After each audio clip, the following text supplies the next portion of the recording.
दोस्तों, अटल पेंशन योजना, जैसे कि आपको पता होगा कि अटल पेंशन योजना की शुरुआत 1 जून 2015 को भारत के वर्तमान प्रधानमंत्री श्री नरेंद्र मोदी के द्वारा इस योजना को शुरुआत की। इस योजना का मुख्य उद्देश्य यही है, जब व्यक्ति 60 साल का हो जाता है तो उस समय वह अर्न करने की स्थिति में नहीं रहता है, इसलिए सरकार ने उनको सामाजिक सुरक्षा प्रदान करने के लिए इस योजना को शुरुआत की। अब बात करते हैं कि इस योजना का लाभ कौन कौन उठा सकता है। इसके लिए जो एलिजिबिलिटी है, क्राइटेरिया है, वो क्या है। तो भारत का वह प्रत्येक नागरिक जो कि एक असंगठित क्षेत्र से बिलोंग करता है, जिसका किसी भी संगठन से लगाव नहीं हो और जिनका उम्र 18 साल से लेकर के 40 वर्ष के बीच हो, वे सारे भारतीय नागरिक इस योजना के पात्र हैं। इसमें आपको मंथली कुछ कंट्रीब्यूशन करना पड़ता है। ये कंट्रीब्यूशन एज पर निर्भर है, जिसका एज जितना अधिक होता है उसका कंट्रीब्यूशन उतना अधिक होता है। तो ये कंट्रीब्यूशन आपके एज पर निर्भर करता है। अगर आपका एज 18 वर्ष है तो सबसे कम आपका कंट्रीब्यूशन होगा। अगर आपका एज मान लीजिए 25-30 है तो उससे अधिक होगा, 40 है तो उससे अधिक होगा। तो इसको मैं आप लोगों के एक चार्ट के माध्यम से बतलाऊँगा कि कितने एज का कितना कंट्रीब्यूशन करना होगा। ठीक है, ये मैं लास्ट में बतलाऊँगा। पहले कुछ विशेष बातें हैं, पहले वे समझ लीजिए। इस योजना, अटल पेंशन योजना का अकाउंट ओपन करने के लिए अगर आप अपने बैंक का नेट बैंकिंग या मोबाइल बैंकिंग यूज करते होंगे तो घर बैठे इस योजना के लिए आप अप्लाई या आवेदन कर सकते हैं। लेकिन अगर आप नेट बैंकिंग या मोबाइल बैंकिंग यूज नहीं करते हैं तो इसका एक ही ऑप्शन है कि आप अपने नियरेस्ट जो भी जहाँ अपना सेविंग बैंक अकाउंट खुलवाए हैं वहाँ पर जाकर अपना अटल पेंशन योजना का फॉर्म लेकर भरकर जमा कर देंगे तो आपका अकाउंट क्रिएट हो जाएगा। इसके लिए आपके पास डॉक्यूमेंट की बात करें तो आधार कार्ड, एक बचत खाता होना चाहिए, मोबाइल नंबर, आधार कार्ड और नॉमिनी का नाम। नॉमिनी का नाम देना बहुत ज़रूरी है, ठीक है ना। इसलिए क्योंकि बाई चांस मान लीजिए, भगवान न करे कि ऐसा हो, अगर कहीं सब्सक्राइबर की मृत्यु 60 साल के बाद होती है तो उसका जो लाभ है उसका नॉमिनी को मिलेगा। सपोज दैट मान लीजिए कि अगर कोई सब्सक्राइबर है, अगर उसकी मृत्यु 60 वर्ष हो जाती है और कहीं उसका मृत्यु 65 वर्ष में हो जाती है तो जो उसकी पत्नी होगी या पति होगा, दोनों में कुछ भी हो सकता है, इन योजना का लाभ होगा। अगर पति की मृत्यु हो जाती है तो पत्नी को लाभ मिलेगा और पत्नी की मृत्यु हो जाती है तो पति को मिलेगा। हाँ, जब आप ये जान लिए कि मतलब कि 60 वर्ष के बाद मृत्यु होने पर किसको लाभ मिलेगा, तो ये भी जान लीजिए कि अगर 60 वर्ष से पहले मृत्यु हो जाती है तो क्या होगा। देखिए, अगर 60 वर्ष से पहले मृत्यु हो जाती है तो जो भी नॉमिनी होगा यानी पत्नी होगी, वह इस योजना के पात्र हो जाएगी और अंशदान उनके नाम से होगा और जो बेनिफिट 60 साल बाद मिलेगा उस सब्सक्राइबर के जो नॉमिनी होगी, पत्नी होगी, उनको मिलेगा। इसमें एग्जिट करने का भी ऑप्शन आता है। अगर आप 60 साल से पहले बाई चांस मान लीजिए कहीं आप कंट्रीब्यूशन करने में असमर्थ हो जाते हैं तो आप अपना जितना आपने कंट्रीब्यूशन किए रहेंगे उतना आपका पैसा और उसका जो भी इंटरेस्ट होगा सरकार आपको वापस कर देगी और आप इस योजना से एग्जिट हो सकते हैं। तो हमको लगता है कि सब आपको क्लियर हो गया होगा।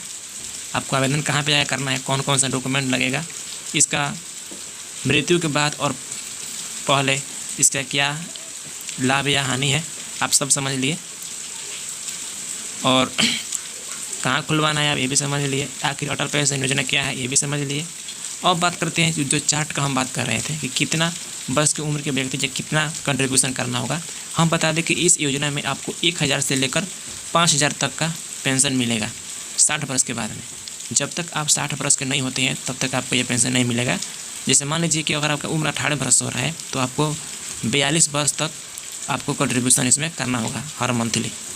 जब आप 60 वर्ष का हो जाएंगे तब आपको उसका जो भी पेंशन है आपको मिलेगा। लेकिन अब हम ये कर रहे हैं कि 1000 से लेकर 5000 तक मिल सकता है। अगर आपको 1000 का पेंशन लेना है तो कम कंट्रीब्यूशन करना होगा, 2000 का पेंशन लेना होगा तो उससे अधिक करना होगा। मतलब कि पहले ही मैंने क्लियर कर दिया है कि आपको जितना का अधिक पेंशन चाहिए उतना आपका अधिक कंट्रीब्यूशन इसमें करना होगा। हमको लग रहा है कि आप लोग नहीं समझ पा रहे हैं, चलिए मैं आप लोगों को चार्ट के माध्यम से बतलाता हूँ। तो यहाँ पर आप देख सकते हैं कि हमारे सामने जो चार्ट है ओपन हो चुका है। अब आप समझिए इस चार्ट के माध्यम से यहाँ पर देख सकते हैं ऊपर यहाँ पे प्रवेश की आयु, योगदान के वर्ष, मासिक पेंशन 1000, 2000, 3000, 4000, 5000। देखिए जैसे यहाँ पर देखिए, यहाँ पे फर्स्ट टू कॉलम है, यहाँ पर देखिए 18, 19, 20, 21, 22 लिखा है। ये सब आयु है। जैसे कि अगर मान लीजिए अगर आपका उम्र 18 वर्ष है तो आपको जो योगदान के वर्ष है यानी जो का कंट्रीब्यूशन करना है आपको 42 वर्ष करना है, क्योंकि 42 और 18 कितना होता है 60, और इसका जो लाभ मिलेगा कब मिलेगा 60 वर्ष के बाद ही ना मिलेगा। तो मान लीजिए अगर आपका उम्र 19 है तो आपको 41 वर्ष कंट्रीब्यूशन करना होगा। आपका एज 20 वर्ष है तो 40 वर्ष करना होगा कंट्रीब्यूशन। आपका एज 21 वर्ष है तो 39 वर्ष करना होगा।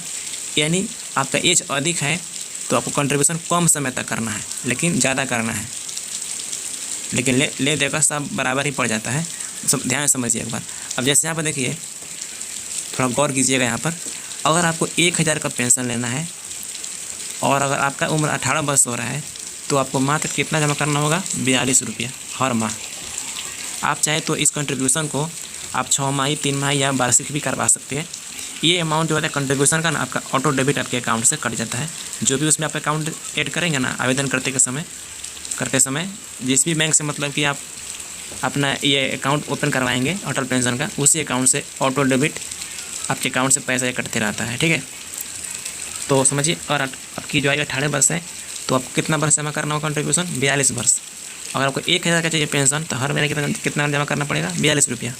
अगर आपको 2000 का पेंशन लेना है तो कितना आपको पेमेंट करना पड़ेगा 84 रुपया। 18 वर्ष की उम्र के लिए बता रहा हूँ। अगर आपको 3000 का पेंशन लेना है तो आपको 126 रुपया पेमेंट करना होगा। अगर आपको 4000 का पेंशन लेना है तो हर मंथ आपको 168 रुपये का पेमेंट करना होगा। अगर आपको 5000 का पेंशन लेना है तो 210 रुपये का पेमेंट करना होगा। मैं यही बात कर रहा था कि 1000 से लेकर 5000 तक आप पेंशन पा सकते हैं, लेकिन सभी के लिए अलग अलग कंट्रीब्यूशन आपको जमा करना होगा। 2000 के लिए अलग है, 3000 के लिए अलग है, 4000 के लिए अलग है, 5000 के लिए अलग है। अब ठीक उसी तरह देखिए यहाँ पर ध्यान से देखिए, यहाँ पर जिसका उम्र 33 वर्ष है उसको 27 वर्ष यहाँ पे कंट्रीब्यूशन करना होगा। वहीं और मंथली बात करें तो 1000 पेंशन पाने के लिए 33 वर्ष की जो उम्र है उसको 151 रुपया हर महीने जमा करना होगा। जिसकी उम्र 33 वर्ष है उसको, अगर उसको 2000 का पेंशन पाना है तो हर महीने उसको 302 रुपये पेमेंट करना होगा। अगर उसको 3000 का पेंशन पाना होगा 60 वर्ष बाद में तो उसको हर महीना 403 रुपये जमा करना होगा। लेकिन वहीं देखिए जिसका 33 वर्ष उम्र है, अगर वह 3000 का पेंशन पाना चाहता है तो उसको 453 रुपया हर महीना कंट्रीब्यूशन करना होगा। लेकिन ये देखिए अगर जिसका उम्र 18 वर्ष का है उसको अगर 3000 का पेंशन पाना है तो 126 रुपया का कंट्रीब्यूशन करना होगा। देखिए दोनों में लाफड़ा क्या है समझिए। पहले ये 18 वर्ष का भले आयु कम है लेकिन इसे कंट्रीब्यूशन कितना है, इसका आयु कम है उसका कंट्रीब्यूशन भी कम है। इसलिए क्योंकि जिसका आयु कम है उसका कंट्रीब्यूशन भले ही कम है लेकिन उसको अधिक समय तक भरना है।